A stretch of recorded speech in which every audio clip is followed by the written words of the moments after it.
अक्सर ऐसा होता है कि हमारे जीवन में जब भी बुरा समय आता है, जब भी हमारे जीवन में परेशानी आती है, तो सबसे पहले हम ईश्वर से अपना उम्मीद खो बैठते हैं। ईश्वर को हम भला बुरा कहना शुरू कर देते हैं। सबसे पहले हम ईश्वर को ही गाली देना शुरू करते हैं। दुनिया को दोष बाद में देते हैं, नसीब को दोष पहले देते हैं, ईश्वर को भला बुरा पहले कहते हैं।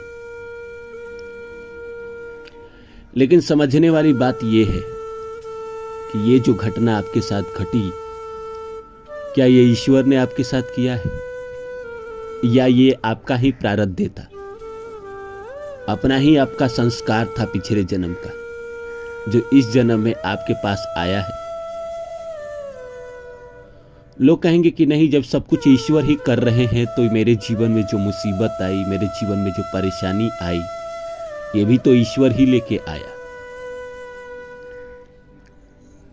देखिए, ईश्वर आपके कर्मों का हिसाब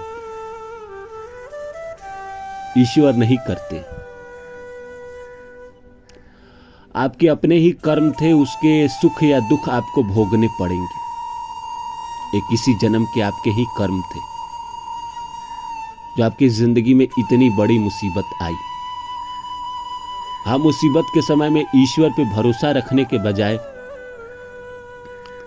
हम उनको गाली देना शुरू कर देते। हम उनको भला बुरा कहना शुरू कर देते और कहते हैं कि तुमने क्यों भेजा इस संसार में मुझे दुख और परेशानी देने के लिए, और आज मैं ऐसा दिन क्यों दिखाया। इंसान के जीवन में जब बुरा समय आता है तो ऐसी ही बातें ईश्वर से करता है। ईश्वर को भला बुरा कहना, सारा दोष ईश्वर पे मरना, इंसान की यह प्रवृत्ति होती है। लेकिन वो भूल जाता है कि हमारे जीवन में जो बुरा समय चल रहा है, ये हमारे किसी अपने ही जन्म का, किसी जन्म का कर्म है। अगर इस सिचुएशन में मैं ईश्वर पे विश्वास रखता हूँ, भरोसा रखता हूँ, तो मेरी जिंदगी से दुख कम हो जाएंगे। भोगना तो मुझे तब भी पड़ेगा, लेकिन जिंदगी में मेरे दुख कम हो जाएंगे।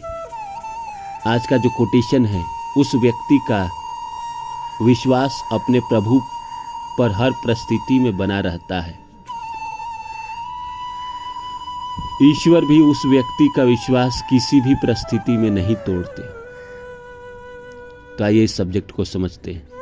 तो नमस्कार दोस्तों, मेरा नाम है रानू बाबू, और जैसा कि आप सभी जानते हैं कि मैं आपके लिए कहानी, कविता और मोटिवेशनल वीडियो लेकर आता हूं। इसी श्रृंखला में आज लेकर आया हूं जिस व्यक्ति का भी ईश्वर पे पूरा भरोसा रहता है,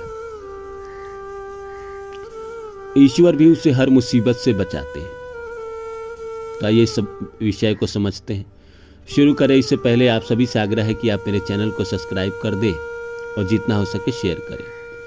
कई बार ऐसा होता है, हमारी जिंदगी में दुख तकलीफ तो आती है, लेकिन जो व्यक्ति ईश्वर पे पूरा भरोसा रखता है, ईश्वर पे पूरा विश्वास रखता है, ऐसा नहीं है कि उसके जिंदगी में दुख तकलीफ नहीं आती है। उसके जीवन में भी दुख तकलीफ आती है, क्योंकि वो तो अपने ही कर्मों का फल है। मैंने जो पीछे के जन्म में कर्म किए हैं, उसे मुझे भोगना ही पड़ेगा। समय आएगा, जीवन में समय भी आता है, किस उम्र में भोगना पड़ेगा, हर इंसान का अलग अलग है। तो हम एक बात कहते हैं कि उस पल में हम ईश्वर को विरोध करने लगते हैं, नास्तिक हो जाते हैं, ईश्वर से हमारा मन फट जाता है। हम कहते हैं भगवान वगैरह कुछ नहीं होता है,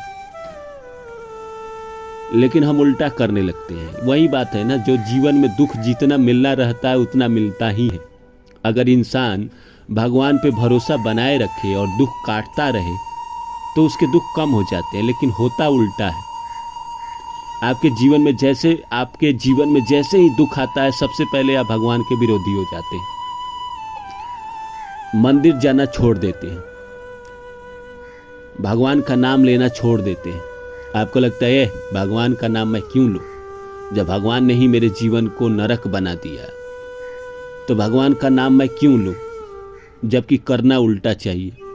आपको अच्छे समय में आप भगवान का नाम ले या ना ले, जब जीवन में मुसीबत चले तो आप भगवान को बिल्कुल याद करें। जो आपके जीवन में जो आपके ही कर्म है किसी जन्म के, वो जो दुख निकल कर आ रहे हैं, वो कम हो जाएंगे। भोगना तो तब भी पड़ेगा, लेकिन वो कम हो जाएंगे। ऐसे भोगना पड़ेगा जिससे आपको बहुत ज़्यादा तकलीफ ना हो।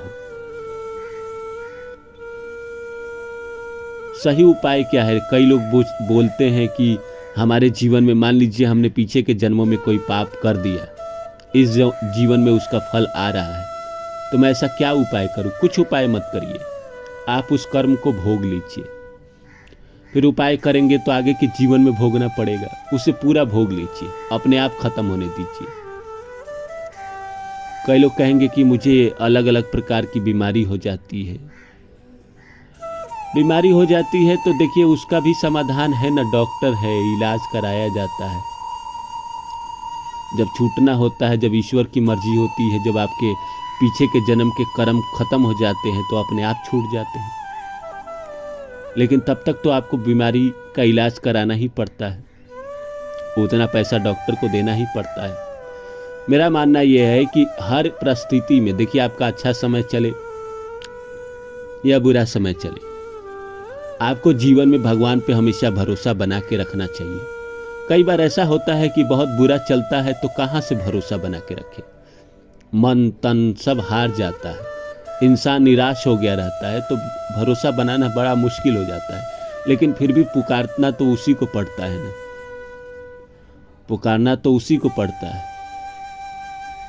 बहुत अच्छी कहानी किसी ने मुझे बताई कि एक इंसान थे जो भगवान के बहुत बड़े विरोधी थे। वो एक जंगल में रहता था, छोटा सा झोपड़ी बना के, और भगवान का इतना बड़ा विरोधी था कि उसके बगल में एक जगह शिवलिंग हुआ करता था।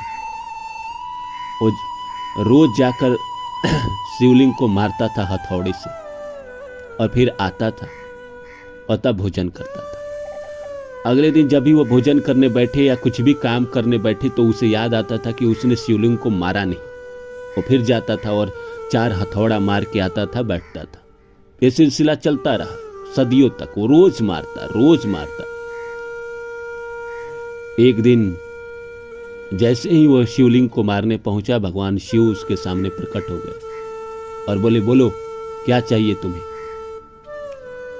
वो इंसान अचरज में आ गया, बोला कि मुझे क्यों देने आए हैं आप? मैं तो रोज आपको मारता हूं।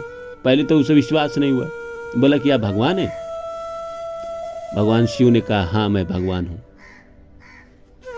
तो बोला, तो मुझे तो विश्वास ही नहीं हो रहा है कि आप भगवान हैं, क्या चमत्कार कर सकते हैं? भगवान शिव ने बोला, तुम्हें क्या चाहिए? तो बोला, मुझे क्यों दे रहे हैं? मैं तो रोज आपको मारता हूं, 4 हथौड़ा मारता हूं। भगवान शिव बोले कि दुनिया तो ये भी नहीं करती, तुम अपना खाना पीना सब कुछ भूल कर मुझे आते थे मारते थे, फिर मुझे याद करते थे और फिर चले जाते थे। ऐसा भी कहाँ करते हैं लोग? नफरत भी पूरी तरह से कहाँ कर पाते हैं ईश्वर से? ना मोहब्बत कर पाते हैं, ना नफरत कर पाते हैं। और जो पूरी तरह से मोहब्बत और नफरत दोनों करता है ईश्वर से, ईश्वर उसके पास है। मैं ये नहीं कह रहा हूं कि आप भी नफरत करें, लेकिन ईश्वर है इस धरती पर, और अपने बुरे समय में आप उनसे निराश मत होइए, उन पर भरोसा बनाए रखिए, वो आपको हर मुसीबत से निकालेंगे। उम्मीद करता हूं मेरी बातें आप लोगों को अच्छी लगी होंगी। फिर मिलता हूं किसी और वीडियो में, तब तक के लिए नमस्कार।